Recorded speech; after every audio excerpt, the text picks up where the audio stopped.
does something like this even happen? An 11-year-old boy whose parents only had basic birds and bees stranger danger talks with has his first sexual experience with a man 13 years older than him online. That same man now tied to at least 6 boys as young as 10 in at least 3 states.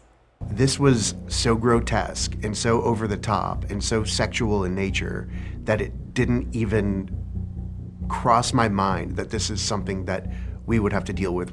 These Scottsdale parents asked us to conceal their identity. Their son was only 11 when they caught a pedophile sending him graphic videos. We had parental controls in place. We thought we were doing everything right. We checked his phone. We checked his computer. They even paid for extra safety apps and features. Unfortunately, the technology is very difficult to make bulletproof. Nothing could have prepared them for the stranger who singled out their son. It would not have occurred to me to say, and if a man shows you a picture of his penis, this is what you should do. Their son is on the autism spectrum with ADHD. So playing games and being online was sort of his outlet. Fortnite is his favorite game. That's where he met this man. Sir, state your name and date of birth. Jacob Lozano, December 8th, 2000. Jacob Lozano lied about his age to groom preteen boys online. He moved them from Fortnite to Discord, and it started happening very, very quickly. Maricopa County Prosecutor Maggie Toth says the digital evidence is irrefutable. What he would videotape and send to them were things that no 11-year-old child should ever have to see.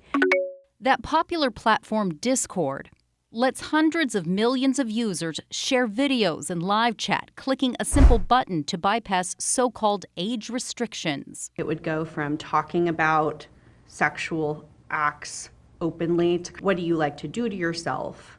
This man didn't have any criminal history, right? He did not. But no one does until they're caught. Exactly. That's why what these parents did as soon as they found out made all the difference, helping detectives build a case. Scottsdale Police Department was able to identify the boys in Arizona, a boy in California, and I believe 2 boys in Georgia. There are more unknown victims. They were on vacation when Grandma walked into their son's room before school. She said, I saw a picture of male genitalia on his computer. What should I do? Mom checked her emotions, locked down her son's apps and accounts, and reached out to police who took over his gaming console. I sort of immediately knew that if there is something going on, we want to preserve everything that's been said and sent, because if we weren't very careful about it, then we could lose all the information that would tell us the extent of what he had been exposed to. Does it ever show in the digital record that a voice chat happened or a length of time? That's where it becomes a black hole, that we don't know what happens beyond that. Because unless it's being recorded, it's gone. While Discord's platform guidelines say they have a zero-tolerance policy against grooming, sexual exploitation of minors, and content that sexualizes children that they will report and ban users, they do not scan direct messages and group chats for illegal content. The penalty after trial is significant. These are essentially numerous life counts. Lozano pleaded guilty, sentenced to 32 years and lifetime probation as a level 3 sex offender.